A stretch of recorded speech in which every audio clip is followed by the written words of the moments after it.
एक जवान मर्द जिसके पेट में अजीब सी हरकतें महसूस होने लगीं।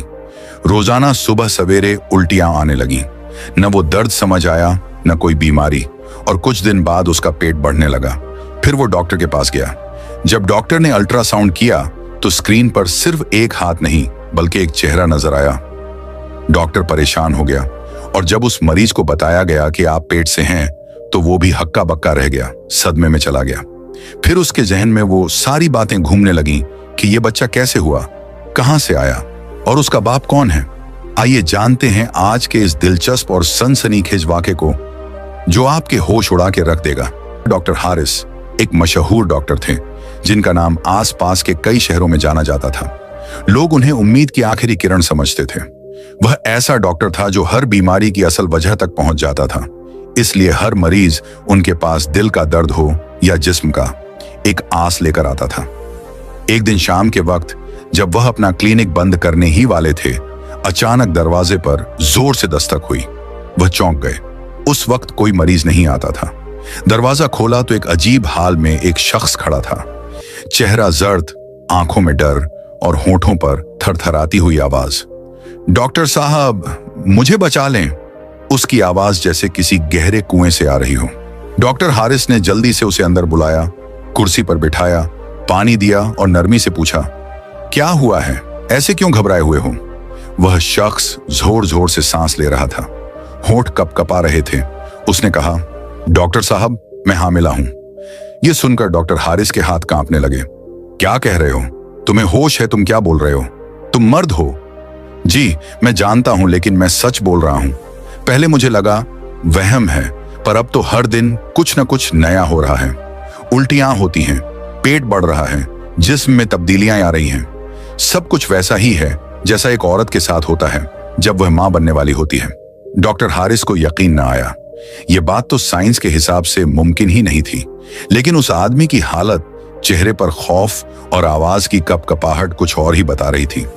क्या यह वाकई मर्द हामिला हो सकता है या फिर कोई खौफनाक सच सामने आने वाला था। डॉक्टर ने एक गहरी सांस ली और कहा, दानियाल मर्द मां नहीं बन सकता, शायद तुम्हें कोई और बीमारी है, पहले कुछ टेस्ट करना होंगे। यह सुनते ही दानियाल की आंखों से आंसू निकल आए। डॉक्टर साहब आप यकीन नहीं करेंगे, लेकिन अब तो मुझे अपने आप से डर लगने लगा है। लगता है मेरे अंदर कुछ है, कोई ऐसी चीज जो जिंदा है और तेजी से बढ़ रही है। डॉक्टर ने फौरन अपना स्टेथोस्कोप उठाया और दानियाल के पेट पर रखा, लेकिन चंद लम्हों बाद उनका चेहरा सफेद पड़ गया।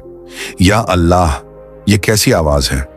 ये दिल की धड़कन नहीं थी, बल्कि कोई अनोखी अनजानी सी हरकत थी, जैसे किसी और ही मखलूकन की हो।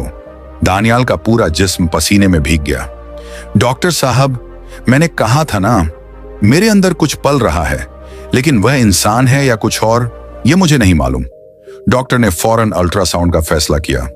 मुझे इसका साइंटिफिक जवाब चाहिए। मशीन ऑन करो। जेल लगा, प्रोब रखा गया और स्क्रीन पर आहिस्ता आहिस्ता एक धुंधली सी शक्ल उभरने लगी। डॉक्टर का हाथ कांपने लगा। या अल्लाह, यह क्या है। स्क्रीन पर एक बच्चे जैसी चीज दिखाई दी, लेकिन उसका जिस्म सीधा नहीं था। हाथ पांव अजीब से, जिस्म टेढ़ा और आंखों के बजाय जैसे साए हों। दानियाल ने लरजती आवाज में पूछा, डॉक्टर साहब सच सच बताएं, क्या यह बच्चा है। डॉक्टर हारिस की आंखें खौफ से फैल गईं। नहीं दानियाल, यह कोई आम बच्चा नहीं है। उसके अज्जा इंसानों जैसे नहीं लग रहे, यह किसी और ही दुनिया का वजूद लगता है। दानियाल ने डरते हुए अपने पेट पर हाथ रखा। तो फिर मेरे अंदर क्या है। डॉक्टर ने फाइल उठाई, दिल थाम कर रिपोर्ट पढ़ी। उनकी आंखें फट गईं। ये जो चीज तुम्हारे अंदर है, उसका जिस्मानी निजाम इंसानों जैसा तो है, लेकिन मुकम्मल इंसान नहीं। उसकी धड़कन अलग है, जैसे दो दिल एक साथ धड़क रहे हों। और यह चीज तेजी से बढ़ रही है। जहां इंसानी बच्चा 9 महीने में पैदा होता है, यह शायद चंद हफ्तों में ही मुकम्मल हो जाए। यह चीज इंसान भी हो सकती है और नहीं भी। डॉक्टर की जबान से ये अल्फाज निकले तो दानियाल खौफ से एकदम खड़ा हो गया। उसका जिस्म कांप रहा था, आंखें खौफ से फैली हुई थीं। अगर यह इंसान नहीं है तो फिर आखिर क्या है। दानियाल की कांपती आवाज कमरे में गूंज उठी। डॉक्टर हारिस खामोश थे। उनके पास इस सवाल का कोई जवाब नहीं था। जो कुछ हो रहा था वो मेडिकल साइंस के हर उसूल से बाहर था। इतनी देर में वो खुद भी उलझ गए थे। लेकिन अभी वो कुछ सोच ही रहे थे कि अचानक क्लिनिक के बाहर दरवाजा जोर से बजा। ठक ठक ठक।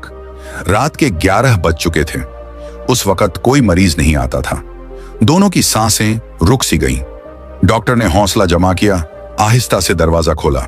सामने एक औरत खड़ी थी, सर से पांव तक काले बुर्के में लिपटी हुई, सांसें तेज थीं और आवाज कांप रही थी। डॉक्टर साहब, जो कुछ दानियाल के साथ हो रहा है मैं सब जानती हूं। डॉक्टर हारिस और दानियाल दोनों हैरान रह गए। डॉक्टर ने हैरत से पूछा, तुम कौन हो? औरत ने धीरे से नकाब हटाया। उसकी आंखें सुर्ख थीं, जैसे कई रातों से सोई ना हो। मेरा नाम नाजिश है, उसने थके हुए लहजे में कहा, और जो कुछ दानियाल के साथ हो रहा है वो कोई बीमारी नहीं, यह एक बदला है। बदला? दानियाल के जिस्म में झुरझुरी सी दौड़ गई। नाजिश कांपते हाथों से कुर्सी पर बैठ गई। उसने गहरी सांस ली और आहिस्ता बोलना शुरू किया। यह सब उस रात शुरू हुआ जब तुम उस जगह चले गए जहां तुम्हें हरगिज नहीं जाना चाहिए था। दानियाल का चेहरा सफेद पड़ गया। कौन सी जगह? नसीब मंजिल। नाजिश के लबों से यह नाम निकला तो जैसे कमरे की फिजा एकदम सर्द हो गई। डॉक्टर और दानियाल दोनों के रोंगटे खड़े हो गए। नसीब मंजिल? डॉक्टर हारिस ने दोहराया, मैंने यह नाम कभी नहीं सुना। नाजिश ने नजरें नीची कर ली। उसकी आवाज मध्यम हो गई। डॉक्टर साहब, वह कोई आम कोठी नहीं थी। वहां एक वक्त में एक औरत रहती थी, रजिया बेगम। वह बहुत खूबसूरत थी, लेकिन उसकी किस्मत खराब थी। क्या मतलब? दानियाल की आवाज भीग गई। उसकी गोद कभी नहीं भरी। औलाद की चाह में उसने ऐसी दुआ मांगी जो नहीं मांगनी चाहिए थी। उसने कहा था, चाहे जैसे भी हो, मैं मां बनना चाहती हूं, दुनिया के कानून ही क्यों ना बदल जाएं। डॉक्टर हारिस को यह सब सुनकर ऐसा लग रहा था जैसे कोई पुराना अफसाना हो, मगर दानियाल के चेहरे पर अभी भी खौफ छाया हुआ था। नाजिश ने बात जारी रखी। एक रात रजिया बेगम गायब हो गई। कोई न जान सका वह कहां गई। लेकिन कुछ महीनों बाद उस वीरान कोठी से एक बच्चे के रोने की आवाजें आने लगी। किसी ने उसे देखा नहीं, लेकिन सब कहते थे वह बच्चा इंसान नहीं था। दानियाल अब कांपने लगा। डॉक्टर ने उसकी तरफ देखा और नरम लहजे में पूछा, तुम वहां क्यों गए थे दानियाल? दानियाल के होंठ सूख चुके थे, आवाज कांप रही थी। पता नहीं, बस यूं ही चला गया था। मुझे लगा जैसे कोई चीज मुझे अंदर खींच रही हो। वहां एक परछाई थी, उसने मुंह से कुछ कहा भी था, लेकिन अब याद नहीं आता। नाजिश ने संजीदगी से उसकी आंखों में देखा। तुम कुछ भूल नहीं रहे दानियाल, तुमने वहां कुछ किया था और अब वह चीज तुम्हारे अंदर पल रही है। दानियाल ने सर झुका लिया। नहीं, यह सब बकवास है। मैं एक मर्द हूं, मेरे साथ यह सब कैसे हो सकता है? नाजिश ने लंबी सांस ली। यह जो कुछ तुम्हारे साथ हो रहा है यह आम बात नहीं। इसे सिर्फ साइंस से नहीं समझा जा सकता। डॉक्टर हारिस ने एक बार फिर दानियाल की मेडिकल रिपोर्ट उठाई। ज्यों ही उन्होंने उस पर नजर डाली, उनकी आंखें खुली की खुली रह गईं। या अल्लाह, उनके लब्बों से निकला। क्या हुआ डॉक्टर? दानियाल ने घबराकर पूछा। डॉक्टर ने कांपते हाथों से रिपोर्ट आगे बढ़ाई। तुम्हारे जिस्म में वह हार्मोन्स फाल हो गए हैं जो सिर्फ हामिला औरत में पाए जाते हैं। तुम्हारा जिस्म औरतों जैसा बर्ताव करने लगा है। कमरे में एकदम खामोशी छा गई थी। अब सवाल यह नहीं रहा था कि क्या यह सच है या नहीं, बल्कि असल सवाल यह था कि दानियाल के अंदर जो चीज पल रही है, आखिर वह है क्या? दानियाल की आंखें खौफ से फैल गईं। नहीं, यह झूठ है, वह चीखा और अचानक खड़ा हो गया। लेकिन अगले ही लम्हे एक तेज दर्द उसके पेट में उठा। वह जोर से चिल्लाया और जमीन पर गिर गया। उसके पेट में कुछ अजीब सा हिलने लगा था, जैसे कोई चीज अंदर ही अंदर रेंग रही हो, जिंदा हो, जाग रही हो। डॉक्टर साहब, नाजिश खौफ से चीख पड़ी, यह वही है जो भी दानियाल के साथ हो रहा था। अब वह मुकम्मल हो चुका है। डॉक्टर हारिस ने घबराकर दानियाल को उठाया और बेड पर लिटाया। उसकी पेशानी पसीने से भीग चुकी थी। चेहरे पर दर्द और खौफ एक साथ नजर आ रहा था। हमें कुछ करना होगा अभी, डॉक्टर ने तेज लहजे में कहा। वरना क्या होगा डॉक्टर?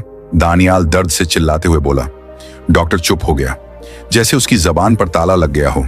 यह मामला अब डॉक्टर की समझ, दवाई और इल्म तिब्ब से बहुत आगे जा चुका था। क्या यह किसी जादू का असर है या फिर किसी पुरानी बदुआ का अंजाम? लेकिन एक बात साफ थी, दानियाल के अंदर जो कुछ पल रहा था वह बहुत करीब था दुनिया में आने के। दानियाल कराह रहा था। उसका पेट हिल रहा था, जैसे कोई साया उसके अंदर हरकत कर रहा हो। डॉक्टर ने स्टेथोस्कोप उठाया और दानियाल के पेट पर लगाया, लेकिन जो आवाज सुनी उससे उसकी सांस रुक गई। या अल्लाह, डॉक्टर की जबान से निकला। यह दिल की धड़कन नहीं, यह कुछ और है। कोई अजीब सी सरसराहट है, कोई ऐसी हरकत जो इंसानों में नहीं होती। दानियाल ने कांपते लहजे में नाजिश से पूछा, तुम बार बार कहती हो मैंने कुछ किया है। क्या किया था मैंने? आखिर क्या? नाजिश की आंखों में आंसू आ गए। उसकी आवाज में दुख और डर दोनों शामिल थे। तुमने ऐसी चीज को हाथ लगा दिया था जिसे छूना मना था। दानियाल की यादें वापस आने लगी। 4 महीने पहले वह और उसके 2 दोस्त नशे की हालत में उस पुरानी कोठी में घुस गए थे। वहां एक वीरान कमरा था और बीचों बीच एक पुराना लकड़ी का झूला पड़ा था। मैंने सिर्फ झूले को हिलाया था, दानियाल ने रोते हुए कहा। नाजिश की आंखों से आंसू गिरने लगे। वही झूला जहां रजिया बेगम ने अपनी आखिरी सांस ली थी, जहां उसने अपना अधूरा ख्वाब छोड़ा था। डॉक्टर हारिस की सांस रुक गई। तो जो कुछ वह चाहती थी वह अब दानियाल के जिस्म में पल रहा है। नाजिश ने आहिस्ता से सर हिला दिया।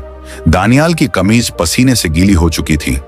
पेट पर जैसे कुछ उभर रहा था, जैसे अंदर से कोई चीज बाहर आने को तैयार बैठी हो।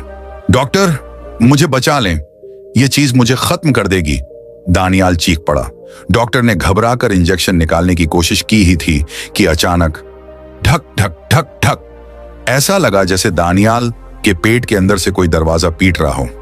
वही आवाज जो इंसान के हाथों से नहीं बल्कि किसी और मखलूकों के हाथों से निकलती है। ढक ढक ढक। पूरे क्लिनिक में दानियाल की चीखें गूंजने लगी। डॉक्टर और नाजिश के जिस्म कांपने लगे। या अल्लाह, ये क्या हो रहा है? डॉक्टर के हाथ से इंजेक्शन गिर गया। दानियाल बेड पर तड़प रहा था। उसकी आंखें उलट गई थीं। पेट की खाल खींचने लगी थी, जैसे अंदर से कोई रूह बाहर आना चाह रही हो। डॉक्टर, मेरी जान जा रही है, दानियाल चीख रहा था। उसकी आवाज में सिर्फ दर्द नहीं था, बल्कि ऐसा खौफ था जो इंसान को अंदर से मार दे। नाजिश ने कांपते हाथों से अपना दुपट्टा कस लिया और कलमा पढ़ना शुरू कर दिया। हमें इसे रोकना होगा, वरना वह चीज बाहर आ जाएगी। डॉक्टर का जहन जैसे सुन्न हो चुका था। यह कोई मेडिकल केस नहीं रहा था, यह कुछ और ही था। धक धक धक धक। इस बार आवाज और भी जोरदार थी, जैसे अंदर से कोई जिंदा मखलूकम दीवारें फाड़ कर निकलने वाली हो। दानियाल की आंखें उलट गईं। उसका जिस्म अकड़ने लगा। डॉक्टर, कुछ अंदर हिल रहा है। उसकी आवाज कमजोर पड़ती जा रही थी। डॉक्टर ने जल्दी से अल्ट्रासाउंड मशीन ऑन की। स्क्रीन पर जो नजर आया उसने सबकी सांसें रोक दी। एक नन्हा सा हाथ, लेकिन आम हाथ नहीं, खौफनाक, टेढ़ा, काला। और वह हाथ दानियाल के पेट के अंदर से स्क्रीन की तरफ बढ़ रहा था। नाजिश ने कांपती हुई आवाज में कुरान की तिलावत शुरू कर दी। आउजु बिल्लाह मिनश शैतानिर रजीम। दानियाल की आंखों से आंसू बहने लगे। उसके लब कपकपा रहे थे। डॉक्टर साहब, यह चीज मेरी जान ले लेगी, निकाल दें इसे मेरे अंदर से। लेकिन अब डॉक्टर हारिस भी बेबस थे। वह खुद समझ नहीं पा रहे थे कि क्या करें।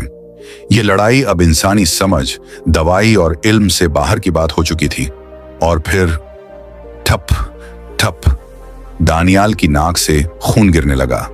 अगले ही लम्हे उसके कानों से भी खून की बारीक बूंदें टपकने लगीं। क्लिनिक की दीवारें अब भी धड़कने की आवाज से गूंज रही थीं, जैसे पूरा कमरा किसी अनजानी सांस से भरा हुआ हो। नाजिश की तिलावत रुक गई। उसके होंठ कांप रहे थे। डॉक्टर साहब, अब बहुत देर हो चुकी है। जो भी दानियाल के अंदर है वह अब बाहर आना चाहता है। डॉक्टर हारिस जल्दी से कुछ सोचने की कोशिश कर रहे थे, लेकिन उनका दिमाग सुन्न हो चुका था। अचानक कड़क, दानियाल का पेट अंदर से जोर से हिला, जैसे किसी ने अंदर से जोर से लात मारी हो। आ! दानियाल की दर्द भरी चीख कमरे में गूंज गई। उसके पेट के नीचे जैसे कोई चीज हरकत कर रही थी, कोई सियाह सी जिंदा चीज जो बाहर निकलने की कोशिश कर रही हो। क्या वह वाकई बाहर आ जाएगी या दानियाल की जान लेने के बाद चली जाएगी? ये कोई नहीं जानता था। दानियाल का जिस्म अकड़ चुका था। पेट की चमड़ी के नीचे साफ साफ हरकत देखी जा सकती थी। डॉक्टर हारिस ने घबराकर सर्जिकल चाकू उठाया। हमें अभी कुछ करना होगा, वरना देर हो जाएगी। धड़ाम! अचानक क्लिनिक की सारी लाइटें बंद हो गईं।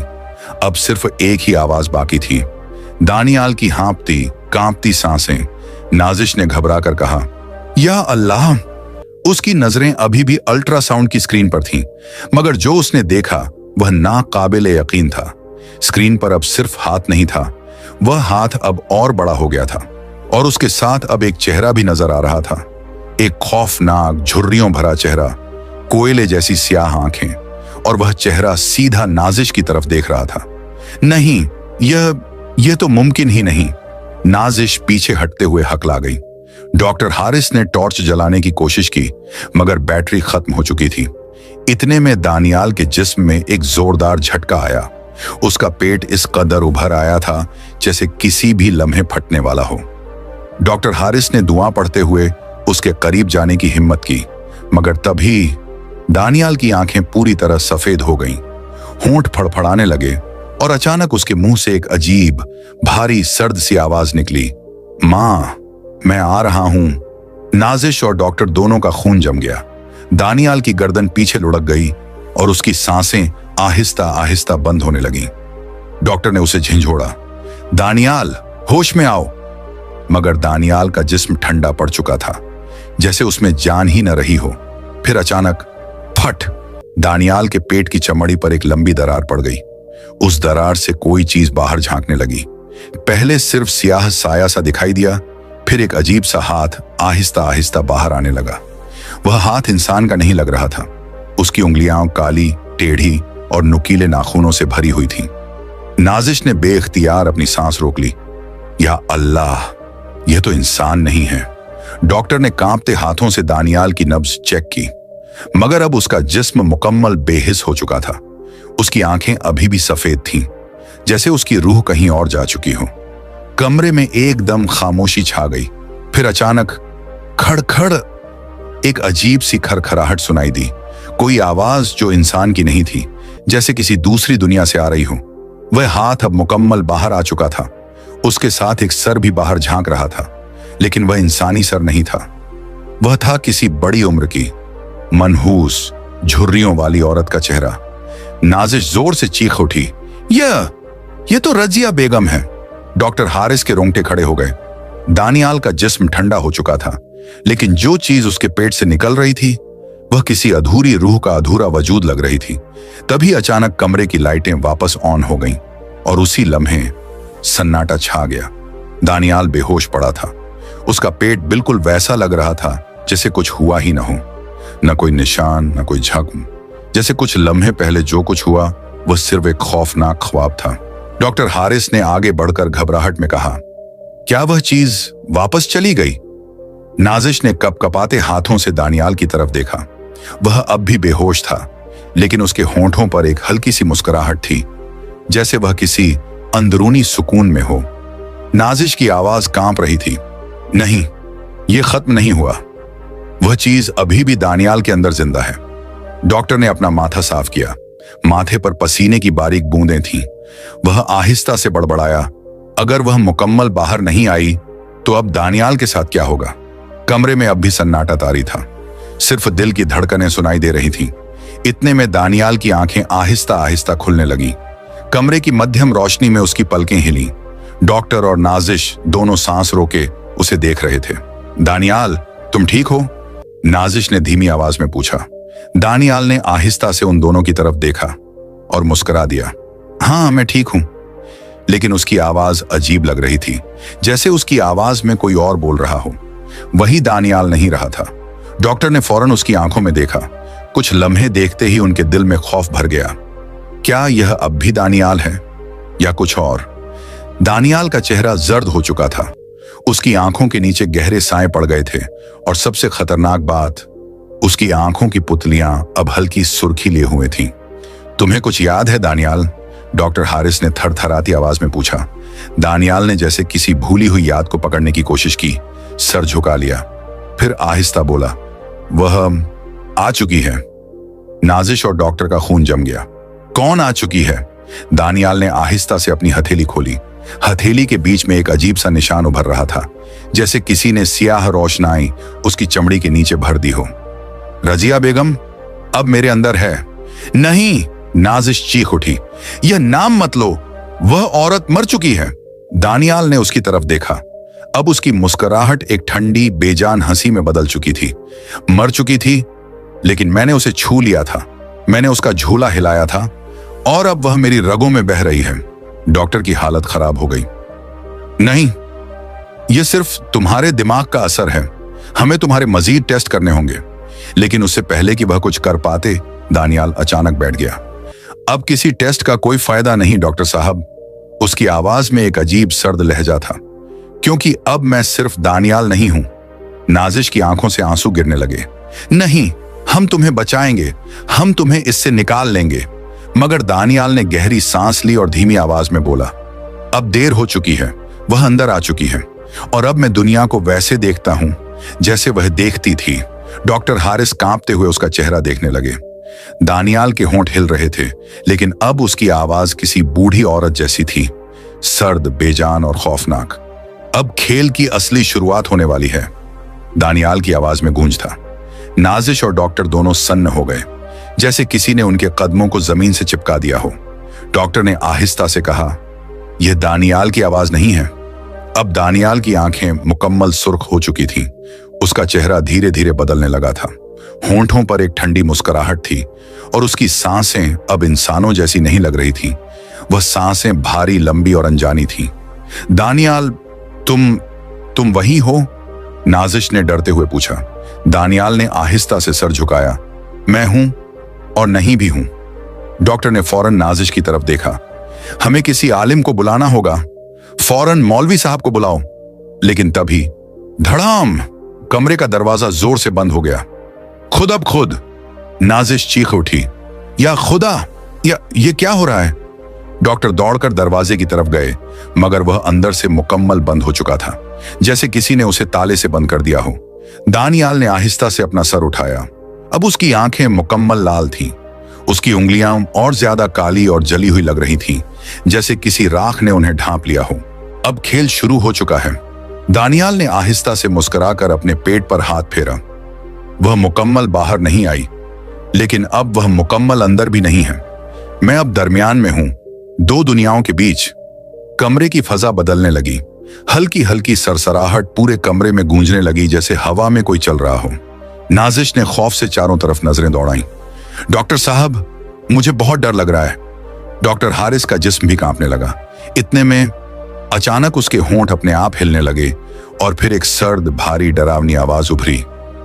अब तुम मुझे नहीं रोक सकते। यह आवाज दानियाल की नहीं थी, यह किसी और की थी। नाजिश के चेहरे पर खौफ के साथ साथ एक अनजानी पहचान भी थी। वह दानियाल के करीब जाना चाहती थी, लेकिन डॉक्टर ने उसका हाथ मजबूती से पकड़ लिया। रुको, यह अब दानियाल नहीं रहा। डॉक्टर की आवाज लरज रही थी। दानियाल के होंठ अब भी हिल रहे थे, लेकिन जो अल्फाज निकल रहे थे वह इंसानों जैसे नहीं थे। तुम्हें लगा तुम मुझे रोक लोगे? कमरे की फजा एकदम सर्द हो गई, जैसे किसी ने हवा में बर्फ घोल दी हो। नाजिश ने सहम कर इधर उधर देखा। तभी दानियाल का पूरा जिस्म जोर जोर से झटकने लगा। नहीं, ये मत करो।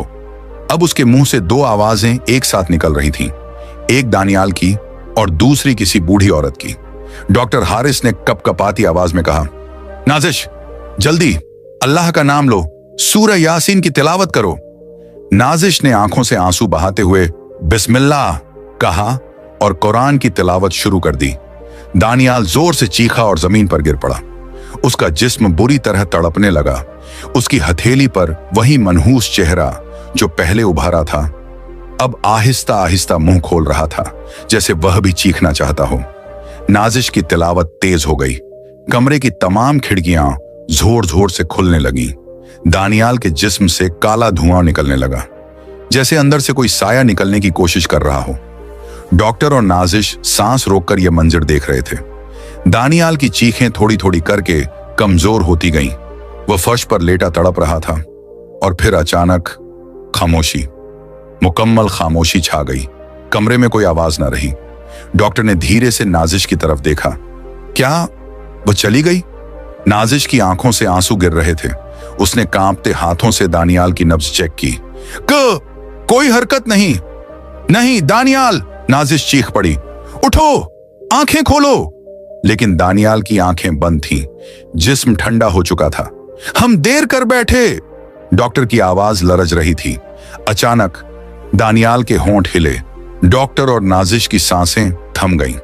दानियाल की आंखें आहिस्ता आहिस्ता खुलीं, मगर अब भी उनमें वही सुर्ख चमक थी। कमरे में सन्नाटा था, मगर फजा में कुछ ठीक नहीं था। नाजिश ने कांपते हुए उसका हाथ पकड़ा। दानियाल, तुम सुन सकते हो? दानियाल ने आहिस्ता आहिस्ता अपनी उंगलियां हिलाईं, फिर एक भारी गहरी आवाज में बोला, नाजिश। डॉक्टर ने सुकून का सांस लिया। अल्हम्दुलिल्लाह, लगता है अब वह ठीक है। लेकिन तभी दानियाल के चेहरे पर एक ठंडी बेजान सी मुस्कुराहट आ गई। लेकिन मैं दानियाल नहीं हूं। नाजिश और डॉक्टर का खून जम गया। नहीं, यह नहीं हो सकता। नाजिश जोर से चीख पड़ी। दानियाल ने अपनी उंगलियां खोली। उसकी हथेली मुकम्मल तौर पर स्याह हो चुकी थी। नाखून लंबे और नुकीले थे। तुमने समझा कि सिर्फ तिलावत से मैं निकल जाऊंगी? अब यह दानियाल की आवाज नहीं थी, यह थी रजिया बेगम की आवाज। डॉक्टर एक कदम पीछे हट गया। या अल्लाह, तो वह पूरी तरह निकली ही नहीं। अब देर हो चुकी है। दानियाल आहिस्ता आहिस्ता उठा और नरमी से कदम आगे बढ़ाने लगा। नाजिश पीछे हटने लगी। उसकी आंखों से आंसू बह रहे थे। नहीं, तुम मेरे दानियाल हो, मैं तुम्हें जाने नहीं दूंगी। दानियाल ने उसकी तरफ देखा। एक लम्हे के लिए उसकी आंखों में पहचानी हुई नरमी लौट आई। नाजिश, भाग जाओ, उससे पहले कि मैं तुम्हें नुकसान पहुंचा दूं। डॉक्टर ने फौरन दरवाजे की तरफ दौड़ लगाई और नाजिश को खींचकर कमरे से बाहर निकाला। धड़ाम! दरवाजा जोर से बंद हो गया। अंदर से सिर्फ एक जोरदार डरावनी हंसी सुनाई दी, फिर खामोशी। डॉक्टर और नाजिश बाहर खड़े थे, सांसें तेज, दिल कांपता हुआ। क्या वह चली गई? डॉक्टर ने घबराकर पूछा।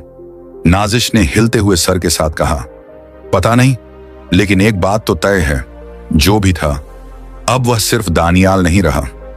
अंधेरे में अब एक नया खेल शुरू हो चुका था।